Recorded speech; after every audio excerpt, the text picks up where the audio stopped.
یہ وہ سفر ہے، قدم قدم پر اللہ کی مہربانیاں ہیں، قدم قدم پر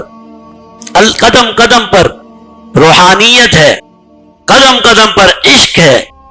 قدم قدم پر اللہ فرماتے ہیں بندے مانگ کیا مانگتا ہے، مانگ کیا مانگتا ہے۔ جب آپ نے احرام پہن لیا اور لبیک اللہم لبیک لبیک لا شریک لک لبیک کہا، آپ ایسی عظیم شخصیت بن گئے، اللہ نے آپ کو اس مقام پر پہنچا دیا کہ جناب نبی کریم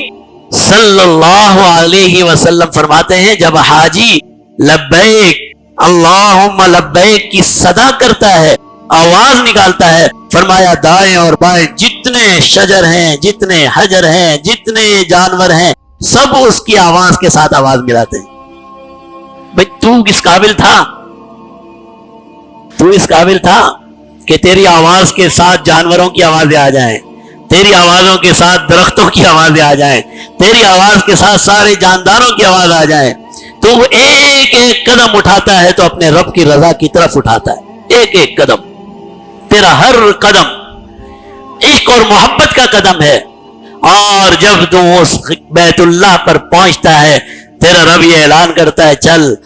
جو پہلی نظر ڈالتے ہوئے جو مانگتا ہے مانگ لے، چل کیا مانگے گا؟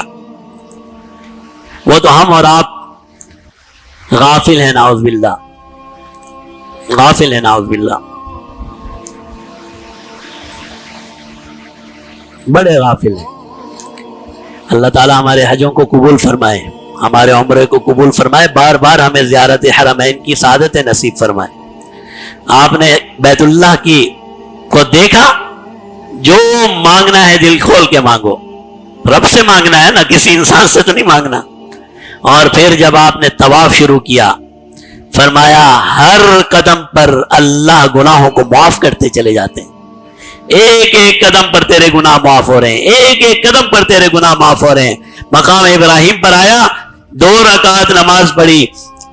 علماء فرماتے ہیں یہ قبولیت کی جگہ ہے، یہاں کھڑے ہو کر جو دعا کی جائے اللہ کی بارگاہ میں قبول ہے، جو دعا کی جائے۔ پھر آپ صفا اور مروہ میں گئے، آپ نے وہ عمل کیے جو اللہ کے محبوب ترین عمل ہیں، اور اس میں سے بعض عمل وہ ہیں، بلکہ سارے عمل وہ ہیں جو ایک خاتون کے عمل ہیں۔ لوگ کہتے ہیں جی اسلام میں اللہ نے خواتین کو اہمیت نہیں دی، نعوذ باللہ، اللہ کی مخلوق ہے خواتین، اللہ نے کیسے اہمیت نہیں دی؟ ایک خاتون نے کیا تھا نا، صفا اور مروہ پہ کون دوڑی تھی؟ ایک خاتون، ایک ماں اپنے بیٹے کے لیے دوڑی تھی۔ آج تو کچھ بھی ہے، تو وزیر اعظم اور صدر بھی کیوں نہ ہو، تو آرمی جنرل ہی کیوں نہ ہو، تو کچھ بھی ہو، حکم تیرے لیے یہی ہے کہ جب وہ گرین لائٹ آ جائے دوڑنا ہے۔ ایک خاتون، آج ساری انسانیت کو حکم ہے اس خاتون کی اتباع کرو، اس سے زیادہ اہمیت چاہیے کیا؟ اللہ والا مرد ہو یا عورت ہو، جب اس کا عمل اللہ کی بارگاہ میں قبول ہو گیا پھر وہ مقبول ہے، پھر وہ مقبول ہے۔ پھر اس کا ذکر قرآن میں بھی ہے، ان الصفا والمروہ من شعائر اللہ، اللہ کی نشانیوں میں سے نشانیاں صفا اور مروہ بھی ہے، صفا اور مروہ بھی ہے۔ دنیا کے کتنے پہاڑ ہیں، کوئی اللہ کی نشانی نہیں ہے، صفا اور مروہ اللہ کی نشانی ہے، شاعر میں ہے۔ پھر چلو آپ مینا میں چلے گئے، مینا میں دعائیں قبول ہیں۔ عرفات تو پھر گڑھ ہے، یوم عرفہ، جب عرفات کے دن آپ میدان عرفہ میں آ گئے، جناب نبی کریم صلی اللہ علیہ وسلم فرماتے ہیں عرفہ کے دن، یوم عرفہ کے دن اللہ رب العزت جتنے انسانوں کی گردنوں کو جہنم سے آزاد فرماتے ہیں، کوئی دن اس کے برابر نہیں ہو سکتا،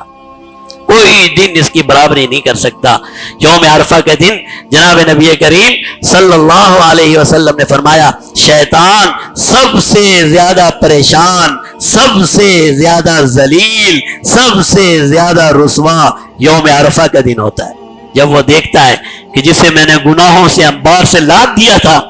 لاد دیا نا ہم کو، کون سا گناہ ایسا ہے جو میں نے اس انسان سے نہیں کروایا؟ سود اس نے لیا، شراب اس نے پی، زنا اس نے کیا، لوگوں کے حق اس نے کھائے، لوگوں کے ساتھ بد کلامیاں اس سے کروائیں،